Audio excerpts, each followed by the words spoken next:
Hello students, today we are going to start chapter 1 of partnership, which is fundamentals, partnership fundamentals. Here I must tell you what is partnership.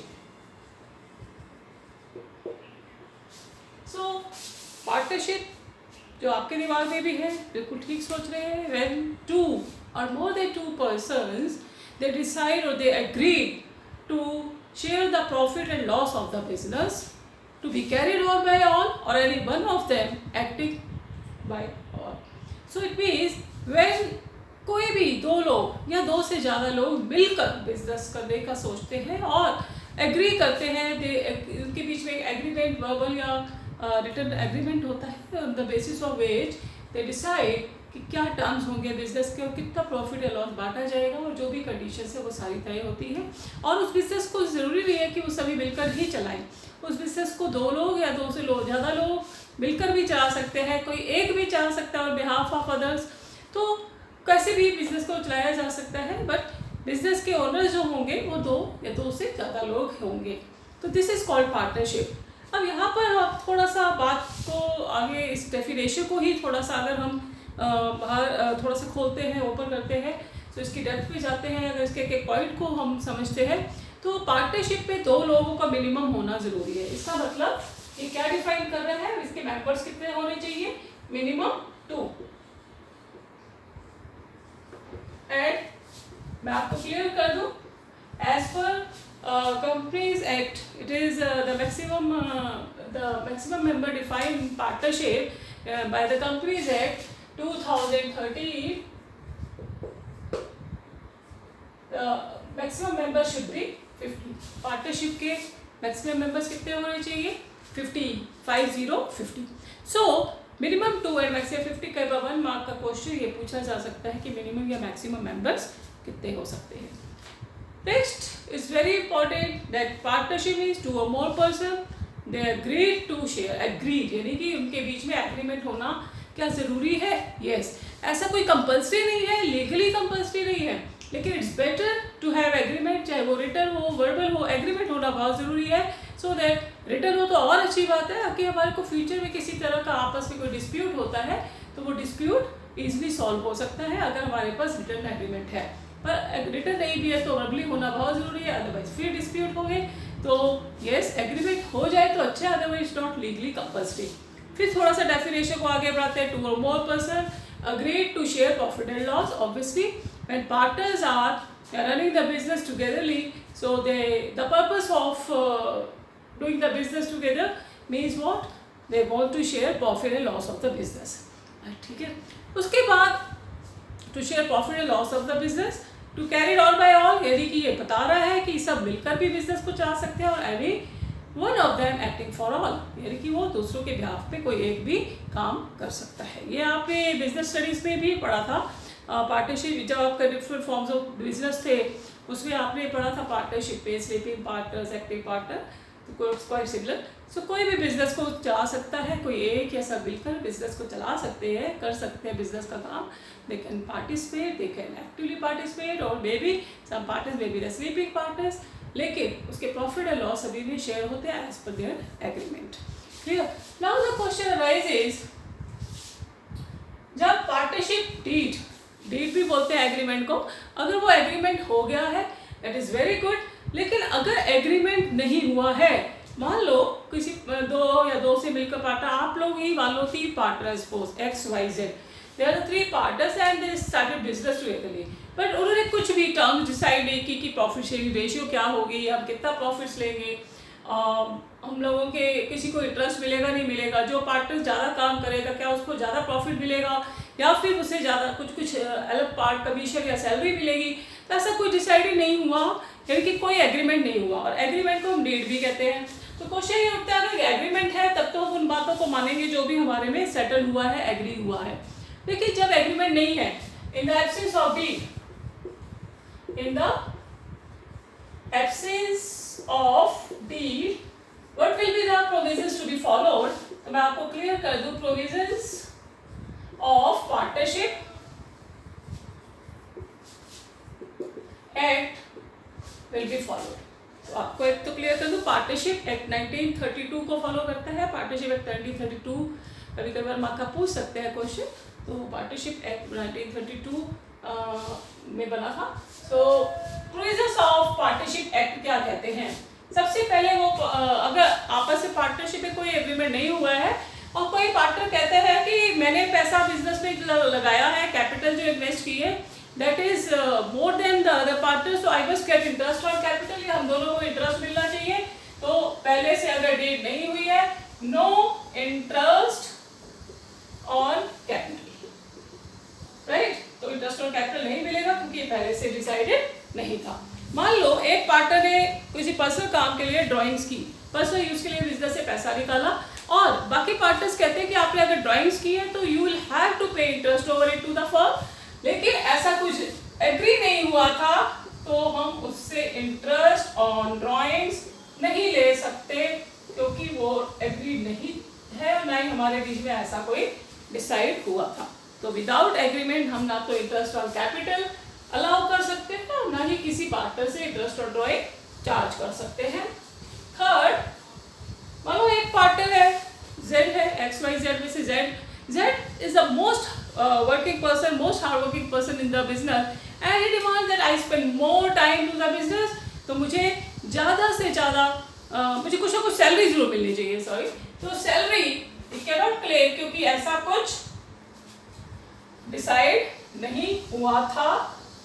अगर आज भी partner agree हो जाते तब तो कोई dispute ही नहीं है, ठीक है, एग्री है, दे दिया, लेकिन वो नहीं है, डिस्प्यूट है और पहले से कोई डील नहीं हुई है और एग्रीमेंट नहीं हुआ है, तो nobody can claim for interest on capital, no partner can be charged interest on drawings, and no salary can be given to the partner। If any partner has done special work for the business, बिना किसी तरह की कोई भी बात हमारे में कोई एग्रीमेंट नहीं हुआ था, and he demands for any condition, तो उसे ऐसा कोई भी कमीशन नहीं दिया जाएगा क्योंकि ऐसा कोई डिसाइड नहीं हुआ था। Next is a partner has provided loan to the business। मान लो suppose A and B were partners, right? और उनके बिजनेस को पैसा चाहिए, they went to the bank, bank ने कहा ठीक है लोन ले लो, कोई दिक्कत नहीं है, लोन लेने गए बैंक से, बैंक ने कहा ठीक है we will charge interest at the rate of 10% per annum, ठीक है। अब B को लगा कि बैंक को 10% देंगे, क्यों ना मैं ही पैसा दे दूं बिजनेस को, मेरे पास तो फंड्स हैं, मैं ऐसे करता हूँ अपने बिजनेस को लोन मैं दे देता हूँ, तो क्यों ना मुझे 10% मिल जाए। पर वो उसने मन में ही सोचा और उसी लालच में कि ये जो 10% हम बैंक को दे रहे हैं वो इंटरेस्ट मुझे मिल जाएगा, एंड उसने बैंक से लोन ना लेके उसने दूसरे पार्टनर को कन्विंस कर दिया, छोड़ना बैंक से हम नहीं लेते लोन और मेरे पास कुछ कैश रखा है, ऐसे करते हैं आप को एक तरह से ये सोच लें कि मैं फर्म को लोन दे रहा हूँ, ठीक है। तो लोन उसने बिजनेस को दे दिया। फर्क है, कैपिटल और लोन में फर्क है। कैपिटल उसने बिजनेस में इन्वेस्ट किया है, लेकिन लोन वो स्पेशली कह रहे हैं कि नहीं it's not a capital, it's a loan, ठीक है। So extra benefits of cash he is provided to the business. अब उसने लोन प्रोवाइड किया और ही वाज एक्सपेक्टिंग कि मुझे 10% इंटरेस्ट मिलेगा। जब एक साल बीता ही demanded for interest on loan at the rate of 10%, पर उससे वो इंटरेस्ट नहीं मिलेगा। According to Partnership Act provisions, he will not be entitled to the interest on loan at the rate of 10%। वो नहीं मिलेगा उसे, चाहे वो 10 मांग रहा है, चाहे 12 या 9, उसे वो नहीं मिलेगा। उसे सिर्फ और सिर्फ अगर डिसाइड नहीं हुआ है in the absence of deed, he can get only interest on loan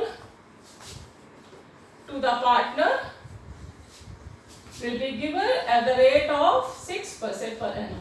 हम देंगे तो जरूर, चलो ठीक है, उसने हमें एक्स्ट्रा बेनिफिट्स दिया है, लेकिन उसने मन में सोचा कि बैंक से हम लोन लेंगे तो 10% बैंक को मिल जाएगा, क्यों ना मैं ही कमा लूँ, मैं फर्म को लोन दे देता हूँ। लेकिन ऐसा कुछ उसने डिसाइड नहीं किया अपने पार्टनर के साथ, और वो क्या करता है, लोन दे देता है।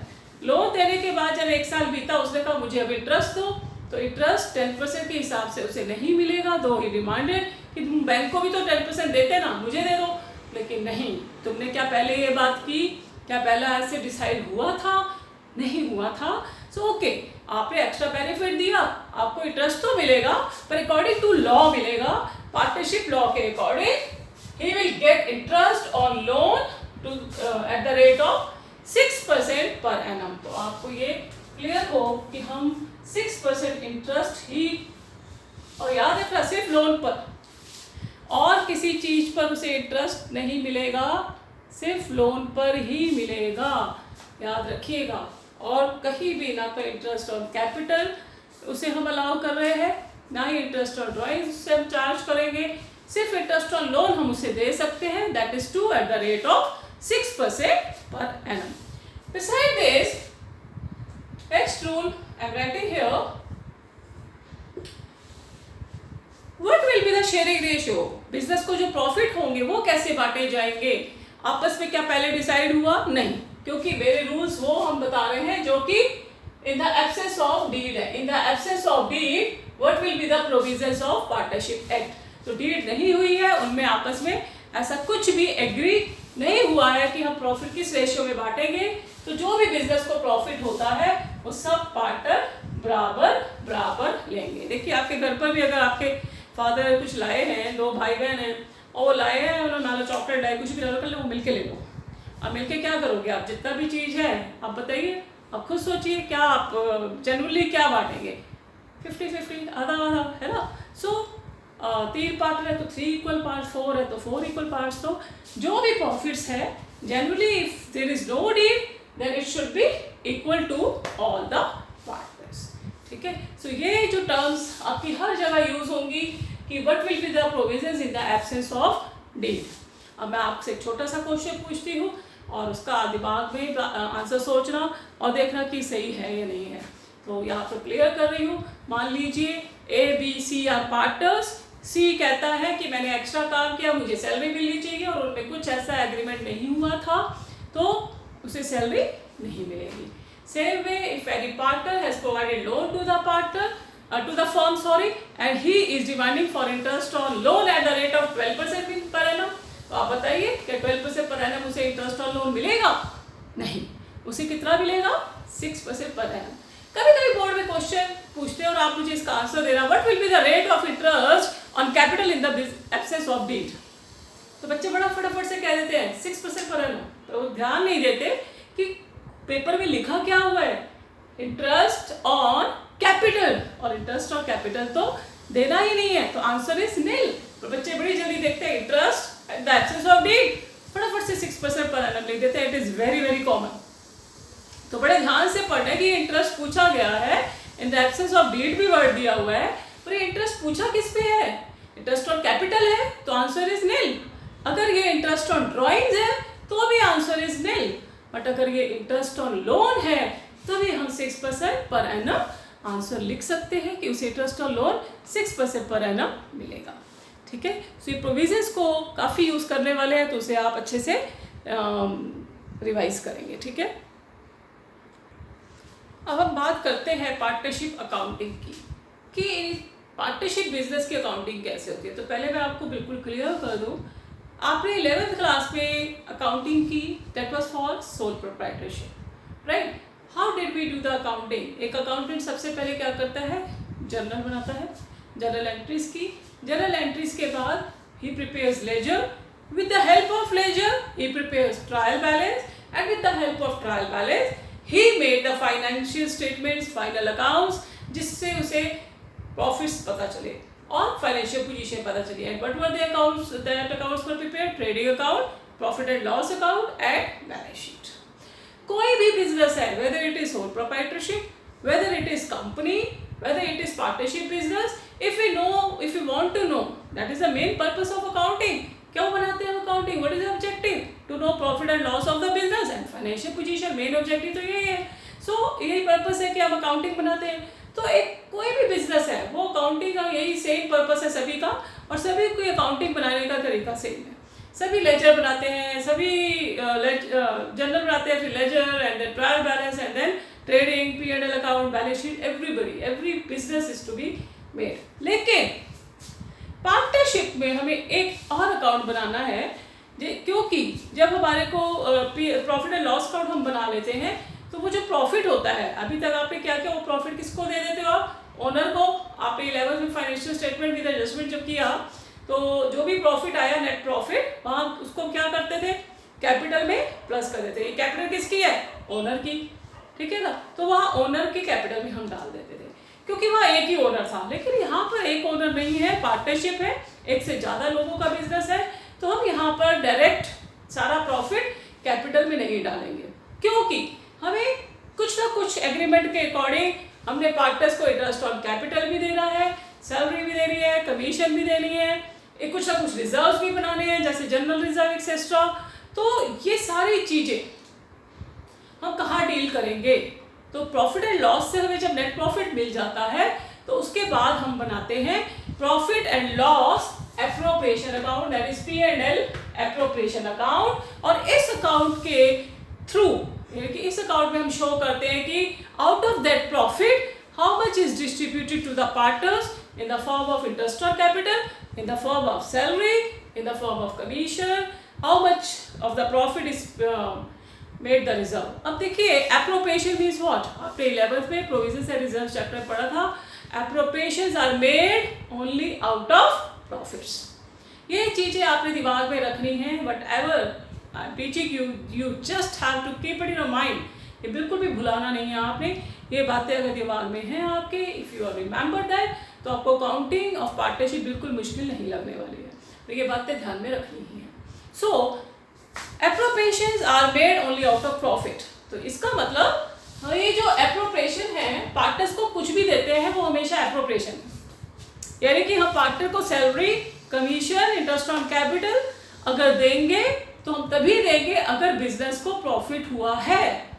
लॉस होने के केस में हम कभी भी नहीं देंगे। हाँ, क्वेश्चन ने कह दिया कि देना है, लॉस हो रहा है तो भी देना है, तब हम क्वेश्चन को फॉलो करेंगे, लेकिन otherwise appropriations are never made out of losses, appropriations are made out of profits. और पार्टनर को कुछ भी दिया जाएगा वो एप्रोप्रिएशन होता है।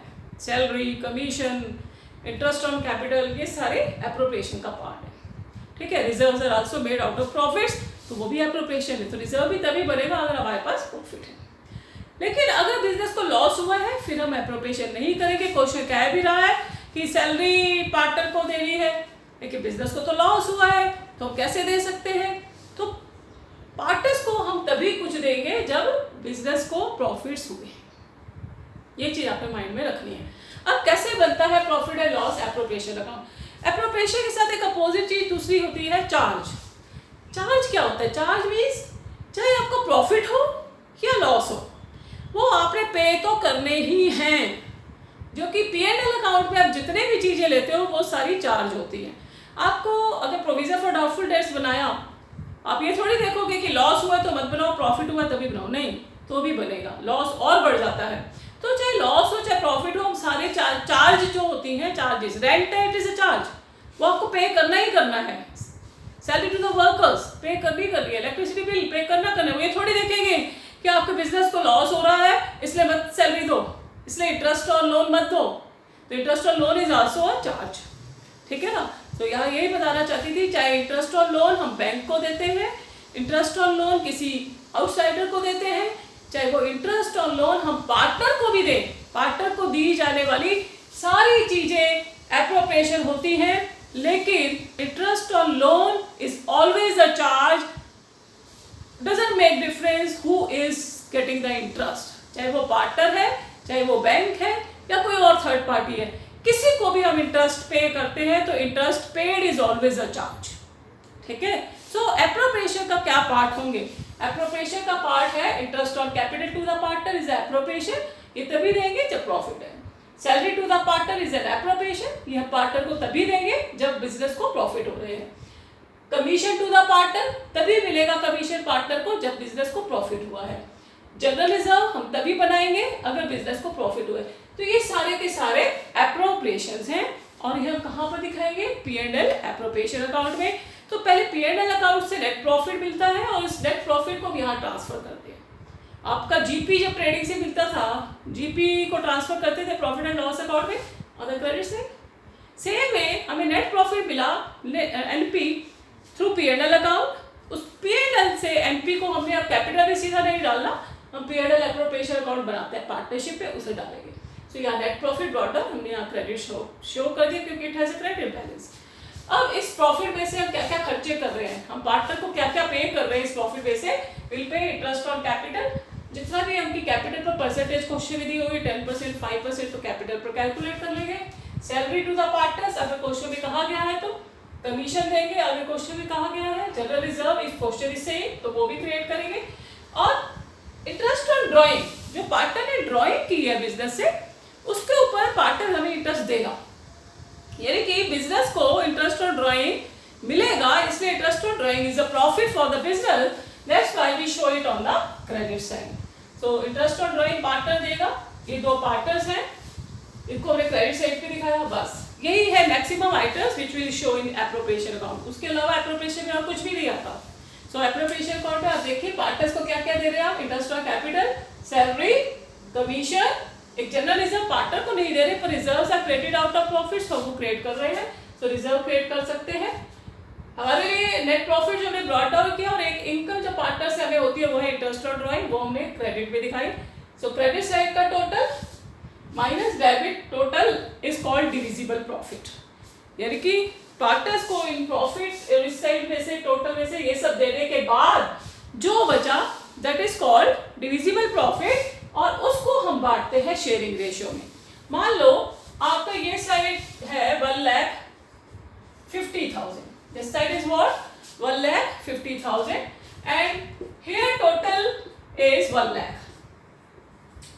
Debit side total is 1 lakh, तो मुझे प्रॉफिट कितना हुआ 50,000, क्योंकि 1,50,000 is the credit and 1 lakh is the debit, so मेरा प्रॉफिट कितना हुआ 50,000 which I will distribute to the partners x and y in their sharing ratio। मान लो शेयरिंग रेशियो दी हुई है x and y, they are sharing in 3:2, 3:2 का मतलब है जितना भी प्रॉफिट है उसके 5 पार्ट्स किए जाएंगे, जिसमें से 3 पार्ट्स x के और 2 पार्ट्स इसके हैं, यानी 3/5 एंड 2/5। तो मेरा प्रॉफिट है 1,50,000 minus 1 lakh is equal to 50,000, और मैं x को कितना दूंगी 3/5 और y को कितना दूंगी 2/5। तो 50,000 का 3/5 I will give to x that is 30,000, और 50,000 का 2/5 मैं दूंगी y को that is 20,000। This is called divisible profit, यानी कि जो सब कुछ देने के बाद भी बच गया प्रॉफिट उसे बोलते हैं divisible profit, it will be distributed in sharing ratio. मेरे क्वेश्चन में शेयरिंग रेशियो 3:2 थी, यानी कि 3/5, 3 इसकी रेशियो है, टोटल ऑफ दिस इज 5, सो 3/5 और इसका क्या हुआ 2/5। तो 50,000 तो 3/5 और 2/5 हमने दोनों को बांट दिया, that is there divisible profit. लेकिन अगर शेयरिंग रेशियो ना दी होती, क्वेश्चन रेशियो को लेके साइलेंट है, इसका मतलब they don't have agreement of sharing ratio, so इनमें कोई ऐसा शेयरिंग रेशियो का एग्रीमेंट नहीं हुआ है, तो हम in the absence of deed कितना प्रॉफिट बांटेंगे इक्वल, फिर हम यहाँ 50,000 को इक्वल बांटते 25,000 and 25,000। I hope you are clear with how to prepare profit and loss appropriation account. Here I have taken a question of T.S. Grewal, question number 45. So according to the question, there were two partners, Amit Vijay, they started business on 1st April and their capitals contribution were 2 lakh and 1,50,000, and some agreements were given in the question to which we have to follow. So interest on capital, salary to the partner, profit sharing ratio भी दी हुई है, interest on drawing भी दिया हुआ है, और हमें profit and loss appropriation account बनाना है। तो जब आप सब सीख रहे हैं, आप वीडियो वॉच करें, साथ में बुक भी रखिए। सो अभी तक वीजे आर द पार्टनर्स एंड उनको क्या क्या देना है हम इस अकाउंट के थ्रू देंगे। सबसे पहले क्वेश्चन पे बोला हुआ है कि net profit of the year वर 2,60,000। तो सबसे पहले मैं यहाँ पर नेट प्रॉफिट लिख रही हूँ, according to the question 2,60,000 is the profit. Now according to the question, interest of capital to be allowed at the rate of 10% per annum. इनकी कैपिटल है 2 लाख, अमित की है तो 2 लाख का 10%, यानी कि Amit and Vijay they are two partners. Amit की 2 लाख के बेस पे कितनी कैपिटल मिलेगी, इंटरेस्ट मिलेगा 20,000, और विजय को की कैपिटल है 1,50,000, तो उसको 10% के हिसाब से इंटरेस्ट मिलेगा 15,000। तो टोटल इंटरेस्ट पे इधर आउटर कॉलम में लिख रही हूँ 35,000। According to the question, salary is also to be given to the partners. Amit को सैलरी मिलेगी 2,000 पर मंथ, तो ध्यान देना पर मंथ है, मुझे पूरे साल की सैलरी देनी है।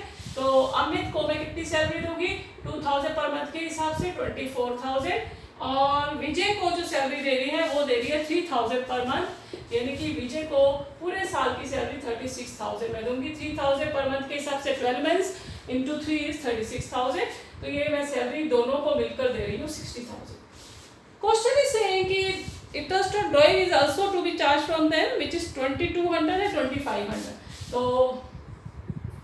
अमित एंड विजय, अमित से interest of drawing to be charge it is 2200 and from Vijay 2500, so total is 4700। बस this is given in the question. अब मैं टोटल करूंगी, दिस इज 2,20,700 माइनस 95,000, तो मुझे विजिबल प्रॉफिट अमित और विजय को जो दिस माइनस दिस इज मैं कितना दे रही हूँ 75,420 in the ratio of 3:2, question भी गिवन है, और 50,280 दिस माइनस दिस, यानी कि 220,700 माइनस 95,000, सो ये हो गया आपका 700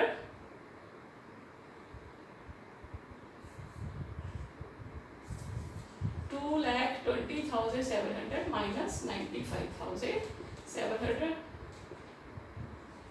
1,25,700 मैंने इनको शेयरिंग रेशियो यानी कि 3:2 में डिस्ट्रीब्यूट किया, विच इज 5,420 एंड 50,280, ये मैंने प्रॉफिट इनको डिस्ट्रीब्यूट कर दिया।